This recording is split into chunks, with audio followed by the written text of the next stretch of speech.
Hey, everybody. Hello, hello. I am Dustin Lewis, and I am on your board of directors for Pride Network.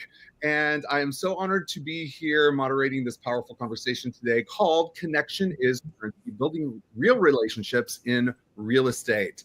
And so today we're going to dive into how top producers and industry leaders are turning genuine connections into consistent closings. And it's just not about sales, right? It's not all about sales.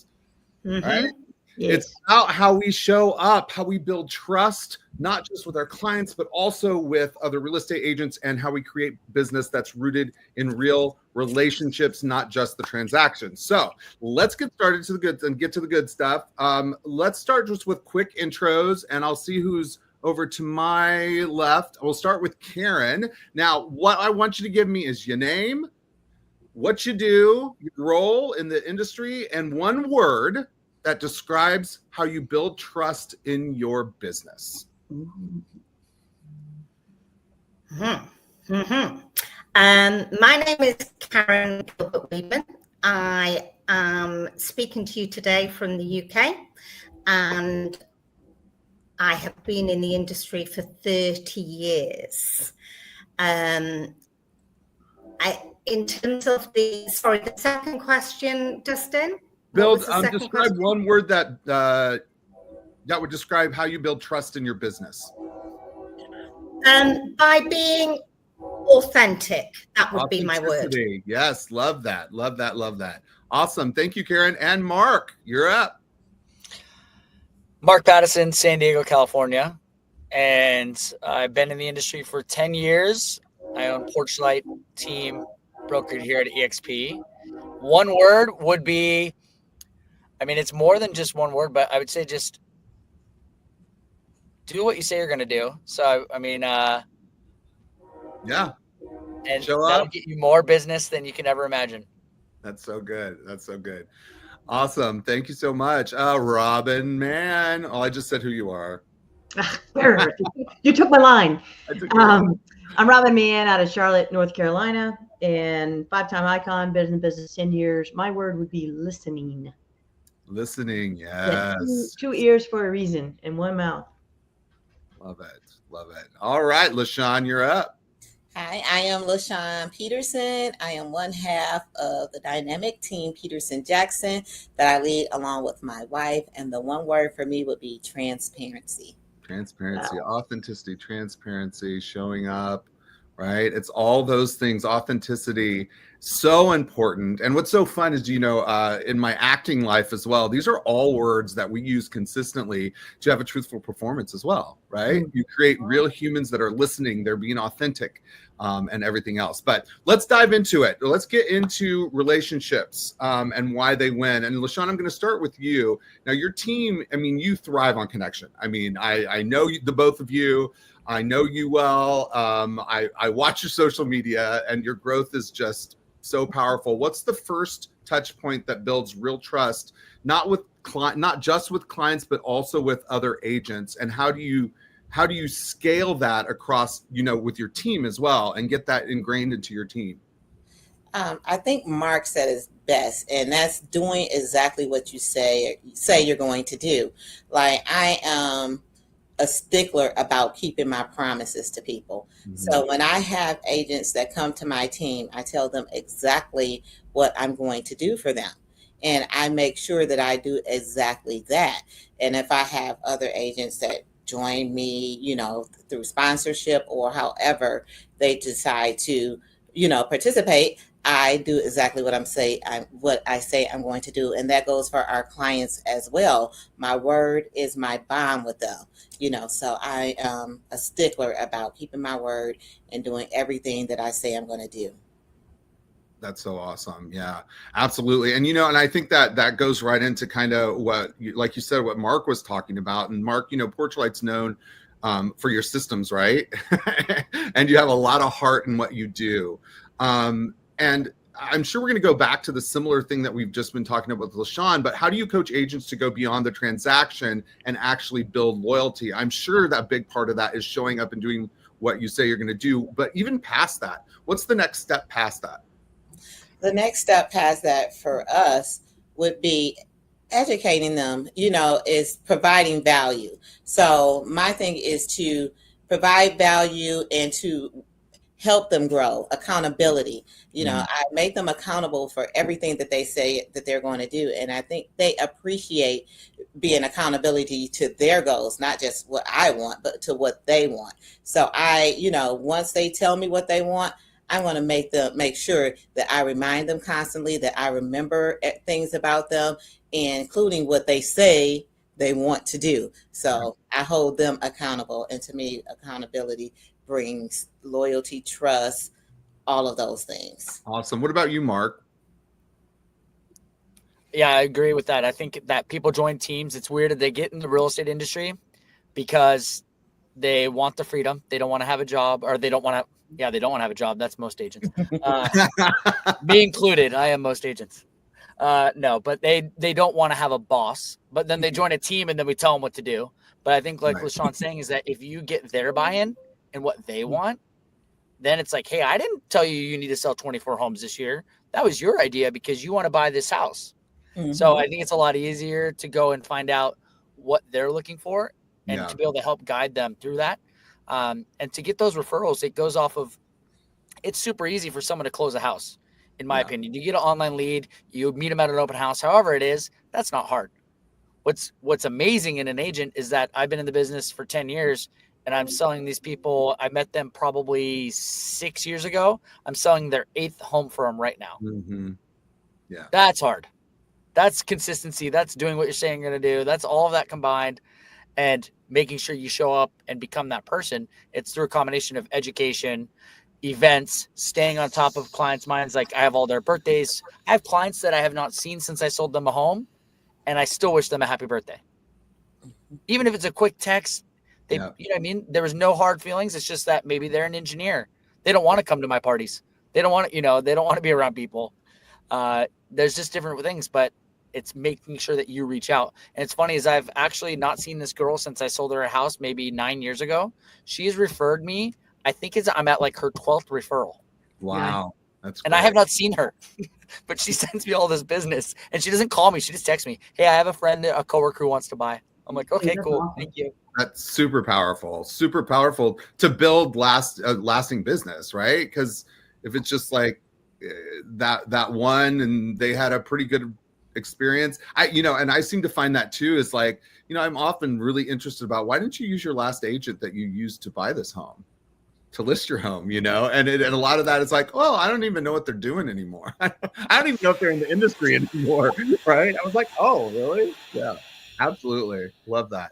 Robin, I'm going to come over to you, and you're an ally leader on the board of directors with us at the Pride Network. And, how do you foster real relationships in rooms where you're advocating for others, right? Because a lot of times we want to sell ourselves, right, in certain areas, or we're trying to attract agents and or what have you. But how do you navigate that? So, well, I think of that question in two ways. One is if I do have agents that are in my organization that I will lift up, like if there's a Facebook post where someone's asking for a realtor and I see that one of the people in my organization has commented, instead of throwing my own hat out there, I say, oh my gosh, that Karen Gilbert, she is phenomenal. So I lift her up in that capacity.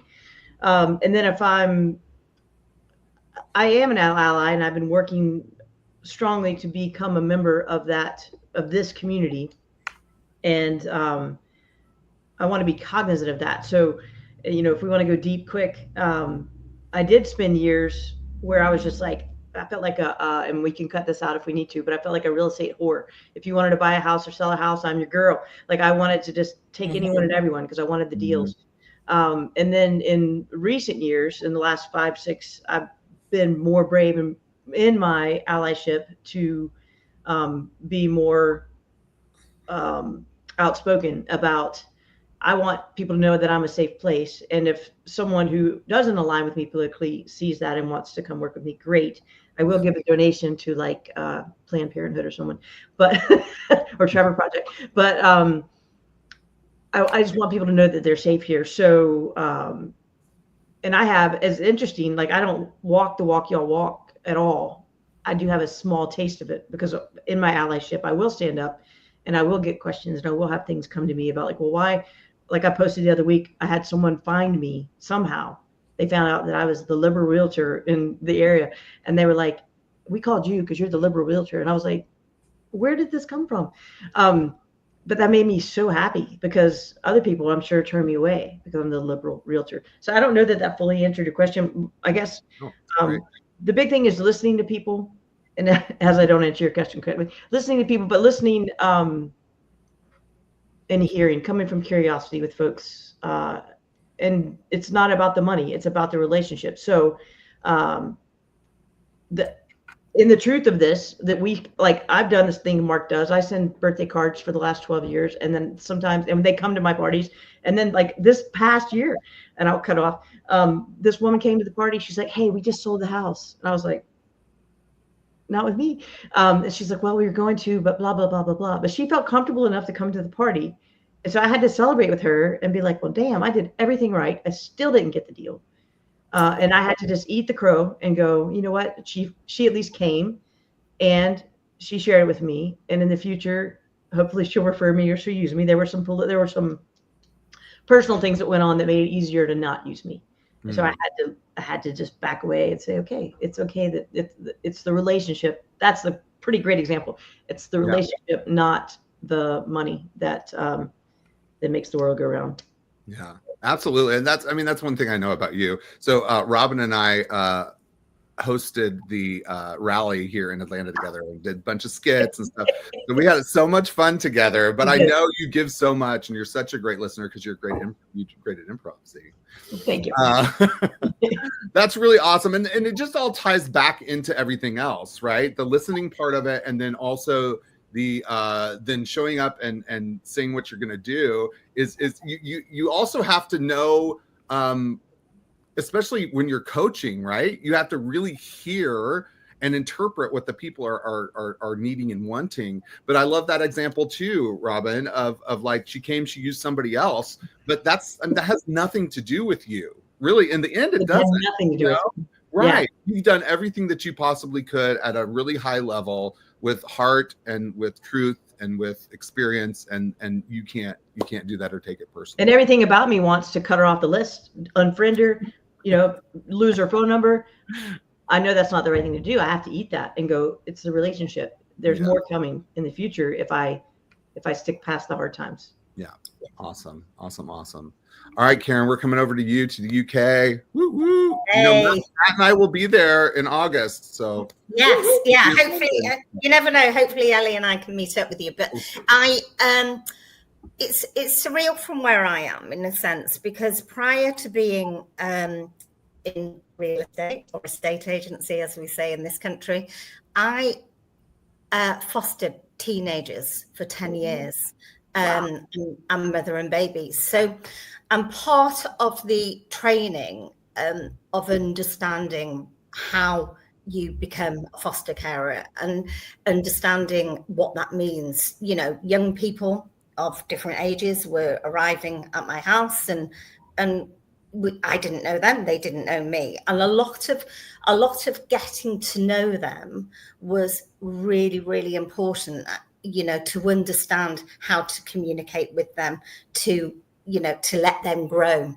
And I think about when we go into houses to value a property, it's an honor.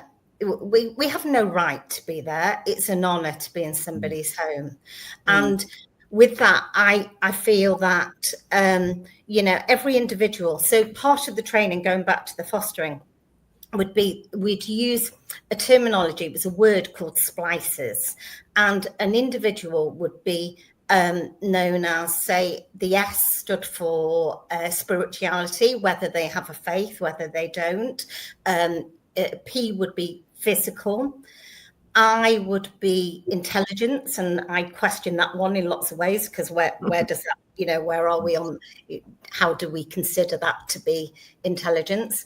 And then C would be cultural, and E would be emotional, and S would be sexuality.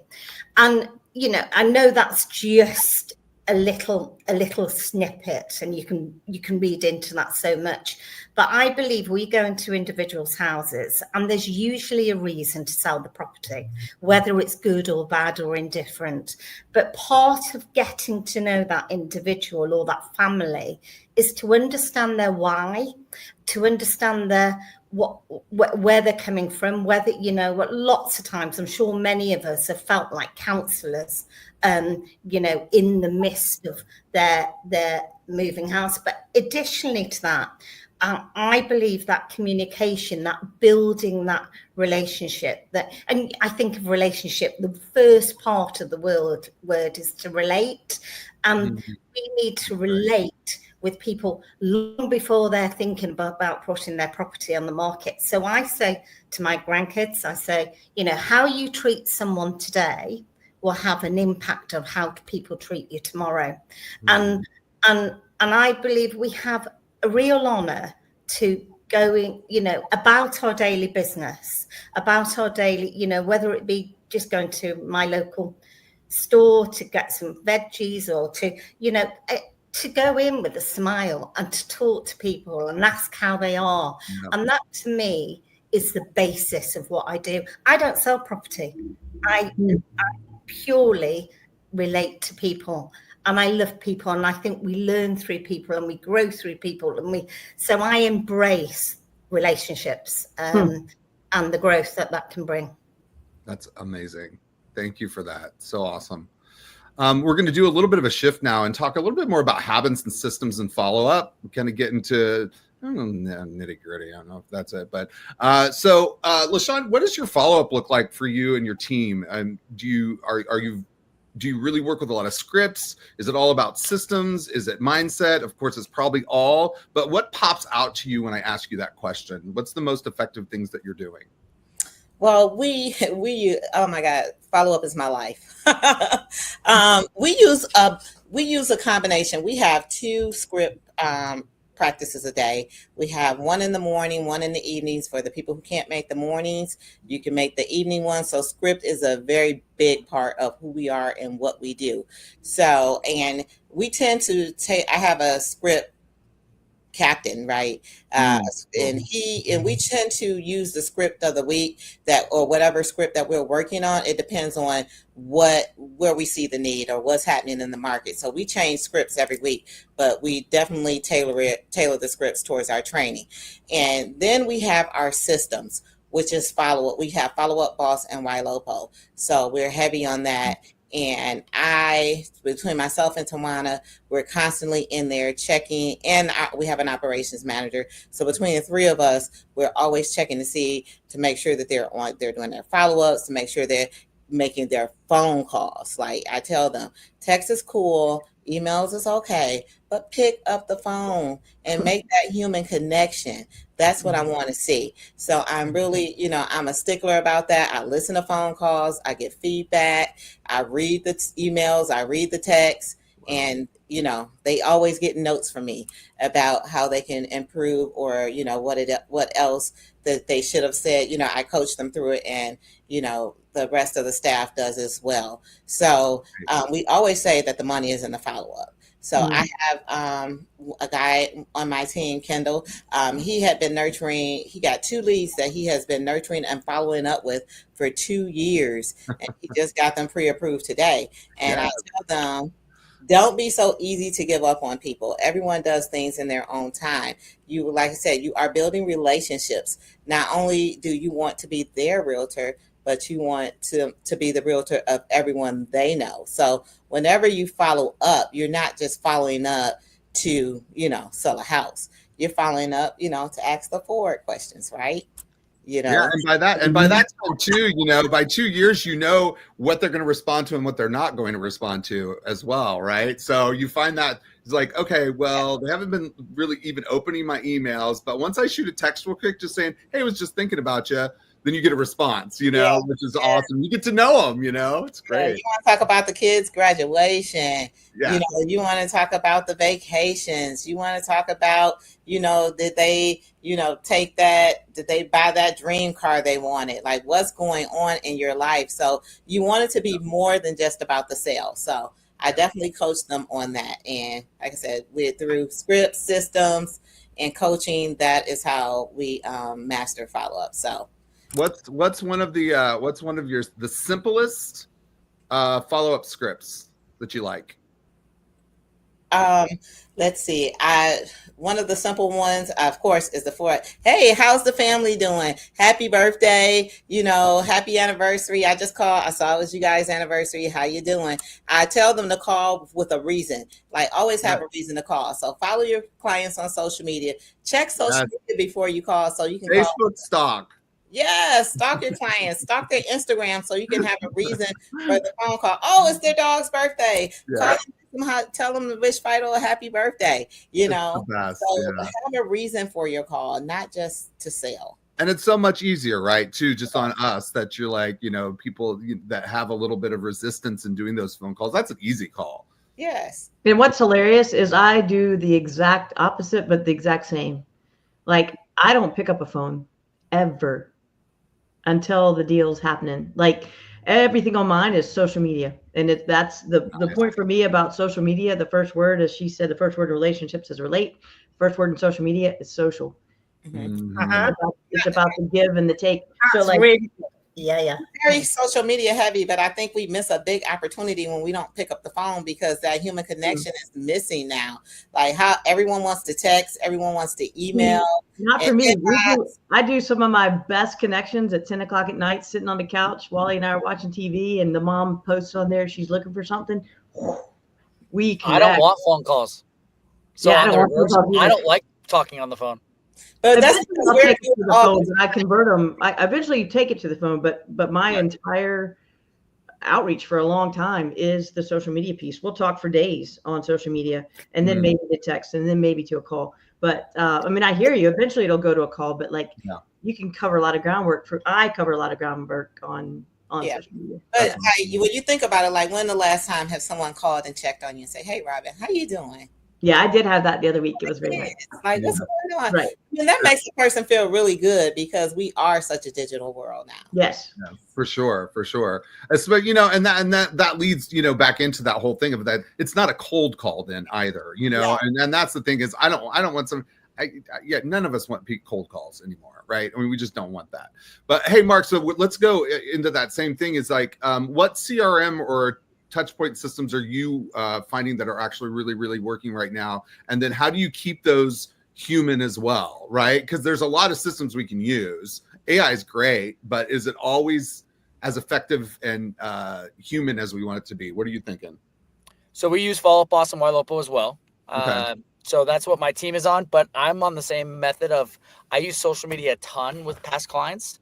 And with that, what I've done before is I'll create an Excel sheet, or it's basically like a CRM outside of my CRM, but I'll have every single person's Facebook/Instagram on an Excel sheet who I've sold a home to.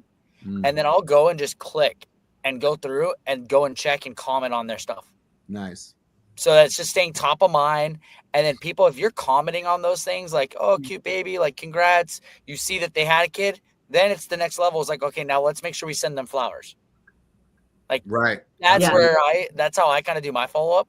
But I mean, to the point, I have a person, I'm about to list their house for $3 million, and then they're going to buy for $3 million. And we haven't talked on the phone yet. I've sold them numerous homes, and we just text. So I'm putting together the valuation of their property today, and I have not talked to them on the phone since I sold them their house, which I sold them their house 8 months ago. They're addicted to buying and selling, and I told them that yesterday. I said, "You have a problem." He goes, "Well, I'm paying your bills." Exactly. Like, and I'm okay with it. I love your problem. I know, but I'm not but LaShawn, that's not what I tell my agents. So I'm like, get on the phone, conversations. Right. Because most people don't have that knack. Like, once you have, because when I meet someone face to face, they immediately love me. Like, I try my clients, I try to get them to really like me. And then they're coming back to me because they know I'm the expert and I'm never pushy. And then I don't have to do the follow-up because they just remember me in real estate because I'm posting, I'm commenting, I'm staying in touch, I'm wishing them happy birthday, all the different things. But I'm never the person that'll reach out and be like, hey, have you seen what's going on in the real estate market? And it's like, hey, I'm good. Like, you don't need to keep selling me. I don't know. I'm not salesy, so I don't like to do it that way. I don't do that either. But like the Ford, that's a great thing, is just to check in with people. But also, I'm like the bad person. I don't want to be checked in on that way. Can you So I tell don't know. Ford, for those who don't know, Ford is family? Occupation, recreation, dreams. But if you don't know Ford, you're probably from the UK. Basics. There's a lot of people here that are listening that do not. So, I've never heard of that. I said there if you don't know what It's similar. It's similar though. I'm sure with what there's something that you do that's similar. So you always have that in your back pocket. If you don't know what to say or what to talk about. Yeah. Those are topics you can always ask Ford. Family, occupation. What's the R? recreation. Yeah, what do they do for fun? And then D is It's a Ninja Selling is the book. yeah. From That's Ninja right. Style. Okay, that's interesting. Yeah. I do want to say, Dustin, and y'all, like for those of people listening that aren't a team, I'm not a team, I'm a solo agent. And also you're not a big pocket money spender. Like I never could afford Ylopo or Follow Up Boss. Like they were way out of my budget in the beginning. So I went in with either the system that the brokerage gave me or my backup system was Realty Juggler. Realty Juggler is like less than $200 a year, and it's a basic system. If you just need something to be a task manager for you and a content holder for you, I use Realty Juggler like a boss. And all I would do is put in there, met Karen last night on the mom's social media page. She was asking about a house. Message her again tomorrow, and then I put a task reminder that in tomorrow when I open up my computer, it'll say message Karen. So like. And you systematically set the days, whether it's 3 days to follow up or 7 days to follow up, or to send them a CMA or to set them up on a search. But you don't have to be a team, and you don't have to be spending a whole lot of money to have a system. It can be very simple things. It can be even a notebook paper. I don't think that is effective. But the Follow Up Boss, Realty Juggler is the same as KV Core, in that you just put in your basic info, keep notes on every conversation, and then set a date to follow up. And that's the key and then open your computer and do what it tells you to do. Yeah. Well, that's the thing, right? We've got all these amazing systems that are, well, even more now for EXP that, are included. Do the very basics. That's the thing. I still run into agents. They're like, oh, I don't really use my CRM. Like, that makes me sick. Like to myself, like not having my CRM, because I think that's an agent without a lot of clients. set your tasks and come in and just do your tasks. It can be brainless really at it if you want it to be, right? And there's lots of support for that. Yeah, absolutely. And then okay, so Karen, I want to ask you, and this is really for the whole group, what's one daily habit or non-negotiable that builds deeper relationships for your business? Oh, one daily habit. I'd see it as it's interesting hearing you talking about systems. I don't have a particular system, so hands up. I keep relationships going in a sense, and I use probably social media in terms of especially Facebook for myself. And that's about connecting with people. So going back a little bit, it's what Mark said. If I think of someone, I will reach out to them, say, hi, how you doing? And that probably goes back to when I was a young child growing up in church, and you would, if you thought of someone, you'd say a prayer. And so I'm consistent with reaching out to people. And in terms of the growth of the business, to be honest, I'd say 95% of my business has come through referrals or repeat business. They are rarely unknown to myself. So I just keep the memento going. And, when the children say in the village, here's the lady that they say he's the famous lady. I'll take it. I'll be famous. If it's all for good, awesome. I'll be famous. So that one thing is about being consistent in terms of communication, whether they are active clients or not, or have been or not. So there was one that completed around about 2 months ago, and I got a message, a Facebook message at night. She said, Karen, I hope I'm not interrupting you. It was on a Friday night, but I really wondered if you could pop round to talk sometime. I feel I can be very safe with you.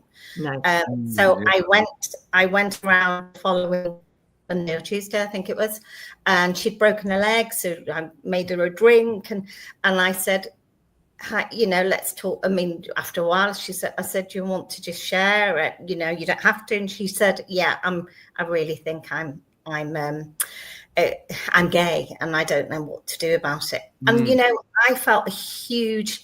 It was an honor. I didn't dress it up. I didn't dress it down. I just listened and just said, if you want me to help in any way, to reach out, if you need any support, I'm there for you. And I think it's just about being real. So that one thing, I can't tell you that one thing other than being consistently constant in terms of communication and sharing with people, whether they, like I say, are clients or not, as it may be. Yeah. Love that. Yeah, that's amazing. That's awesome.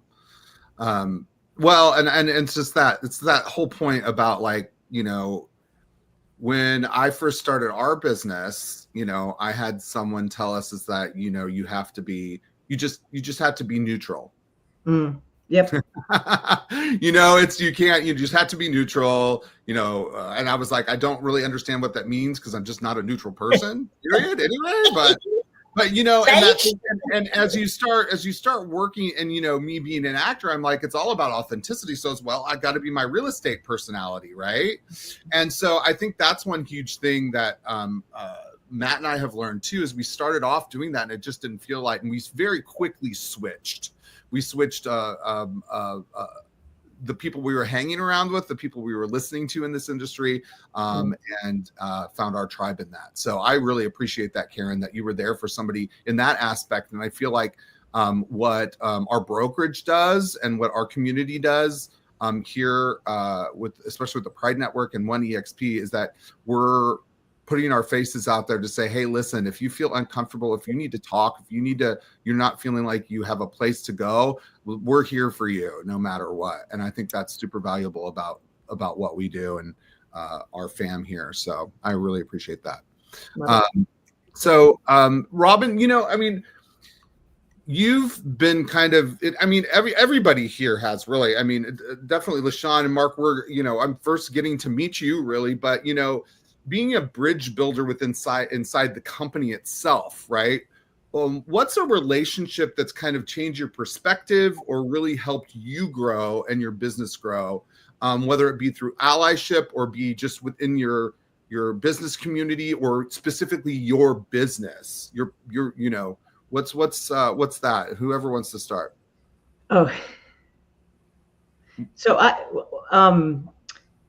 this one goes way back, like, and it doesn't necessarily relate to my business per se, but it relates to me as a human. And this sounds so shallow, but hopefully you'll get it. It's not. Do you remember Pedro from MTV? Yes. You know what I'm talking about? Gosh, what was the name of that show? I forget the name of the show. Real World. Real World. Yeah. I related to that guy down deep in my soul. And when he died, I mourned like my best friend had died. Like, I even still get choked up now talking about him. Like, he was such a beautiful, pure soul. And so I had him as a person in my life. And then Matthew Shepard rings out into my world significantly.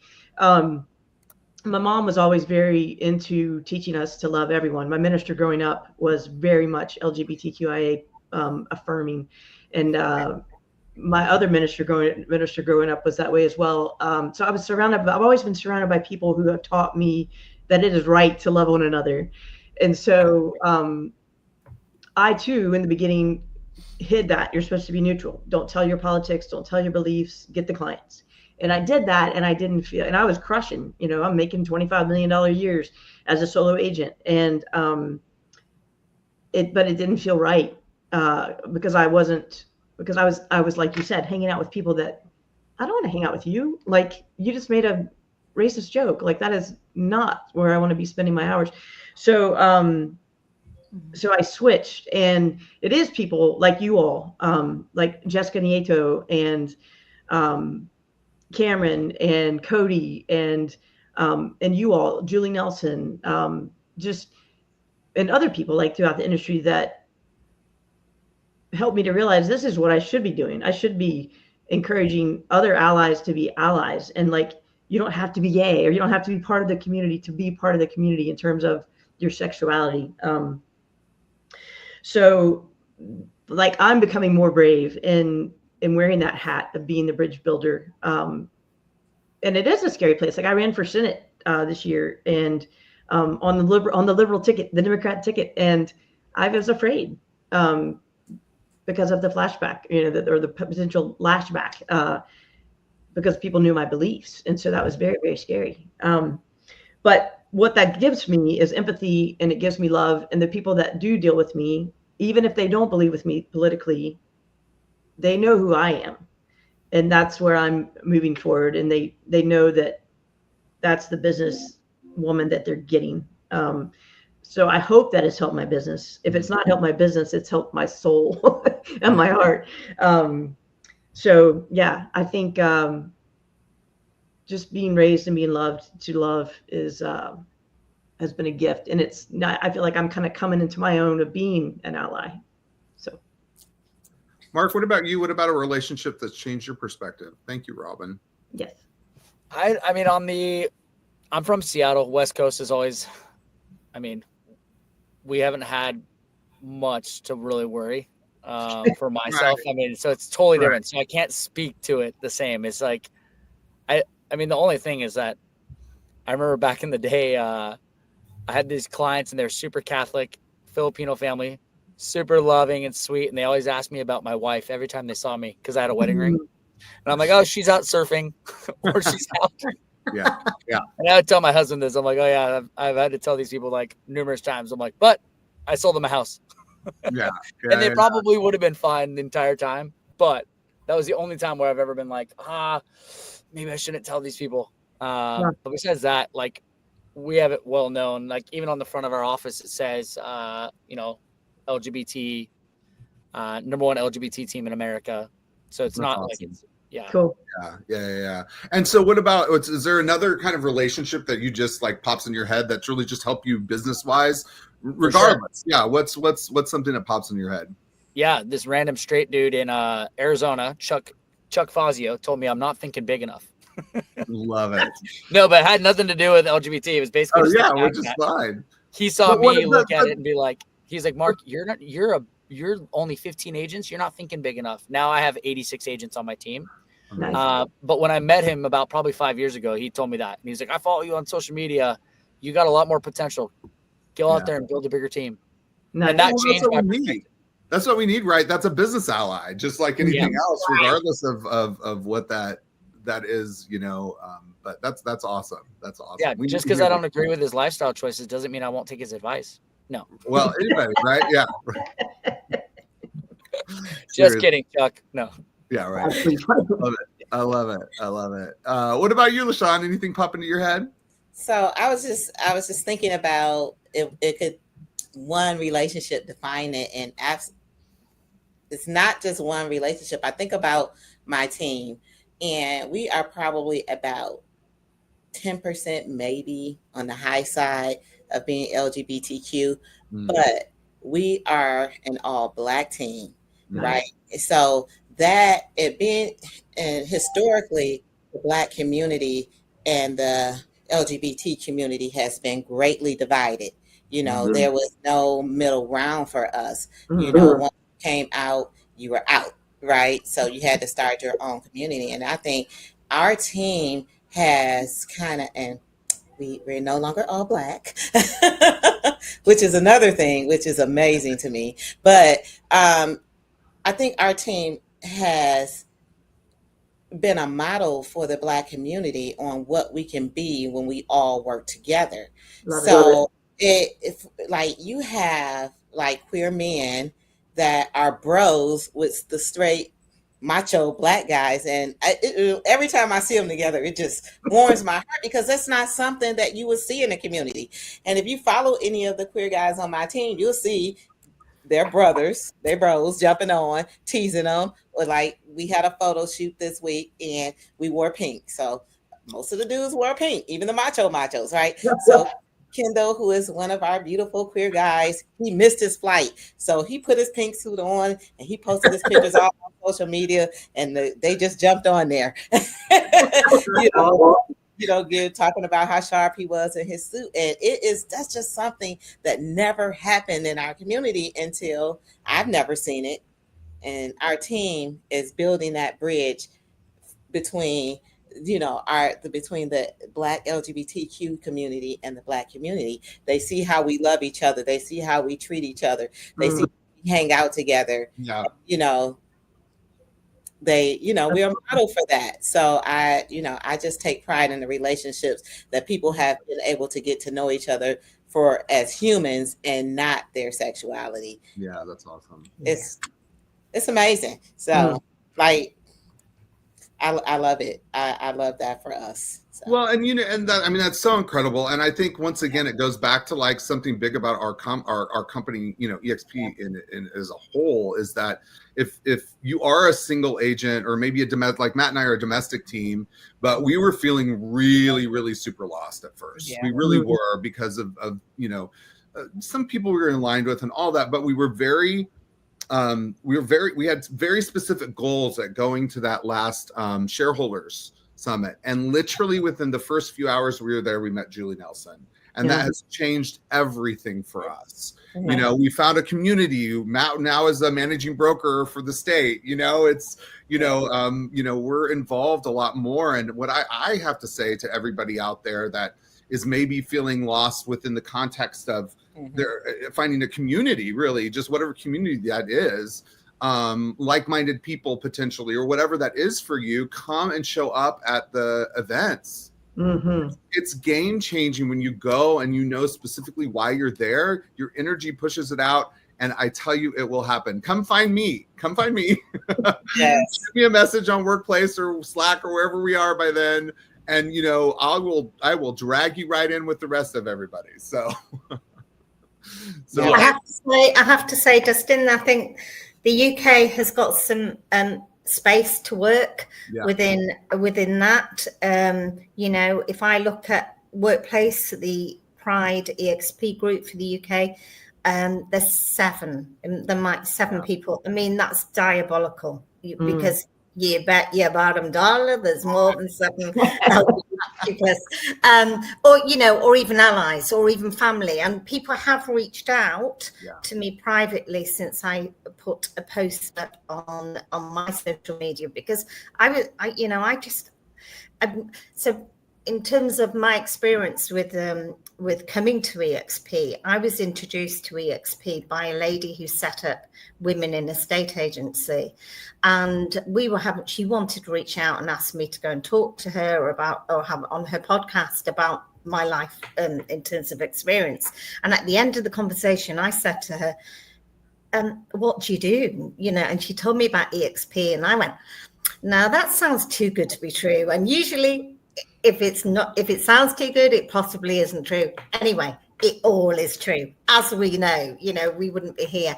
And I just love it. And I joined up, and within a short space of time, how we get invited to different groups and panels, or different groups on Workplace. It came at Pride. So I had no idea what I was doing. I remember sort of falling into the Pride group, and Jessica was on there. And I went, hi. And I had no idea. I was thinking, what are you doing, Karen? You just falling into, you've got no idea where you are. You're talking to Americans and they're talking to you, and and that's, but it was so, I embraced it. And what I saw with EXP, and what I tell individuals, when you join EXP, you come as an individual in your own right, and you become who you choose to be. So you don't have to be aligned with a certain, in the UK, what it used to be, the tweed man, white man, 40s, 20s, and I came in this industry where we had a consortium where you could only have reduced rates in the papers, the newspapers, if you were part of this consortium. And years ago, I was in the Midlands in Birmingham, so the middle of the country. I was told I couldn't join because I was a woman. And not only could I not join because I was a woman, I wasn't able to wear trousers. I had to wear a skirt. Well, me being me said, no, I'll rock it. I mean, I'm wearing a dress today, but I would wear a trouser suit or But what I'm saying is where we are in this world today can be different in 20 years if we stand up and stand out as individuals. And for that, that is why I love EXP, because you can be individual and you can shout and you can, be proud of who you are, whoever that person is. So yeah, sorry. No, don't apologize. That's beautiful. I really appreciate that as well. So, okay, we're getting close to the end. So I want to do one last thing, and this is going to be, so you might have to think on it for a second, but maybe not. What do you think is one of the most meaningful thank yous that you've ever received from a client? What's one of the biggest things or the kindest things that's ever come to mind? I've got one for you. Okay, let's do it. That's good. Met a client on Zillow, sold them a house. It was their first home, young couple that was engaged. And then closing happened. I get an email or maybe even a text or something. This is years ago. And they said, hey, thank you so much for everything you did for us. Like, we're super impressed. Mind you, she's an attorney. He was the head of tech for some biotech company in San Diego. She basically comes to say, like, she's never impressed with anyone, but we impressed them so much that they would love for me to officiate their wedding. And I was like, well, that's an honor. I met them on Zillow like 3 months prior. So I said, that's an honor. I was like, how do I even get ordained? Like, what do I do? And the wife, she was a driver. And so, on disc profile, so she gets shit done kind of mentality. She goes, don't worry, I already filled out all the information. You're ordained. It's in your inbox. So before even asking me to officiate her wedding, she was like, I've already done all the stuff for you to get ordained. You just have to go to like the whatever, some ministry, and you can be ordained. But I officiated their wedding. That's amazing. So from Zillow lead to officiating their wedding. And I've sold them a few homes, and I've now officiated 3 weddings. Nice. Oh, very nice. I don't think you can beat that. That's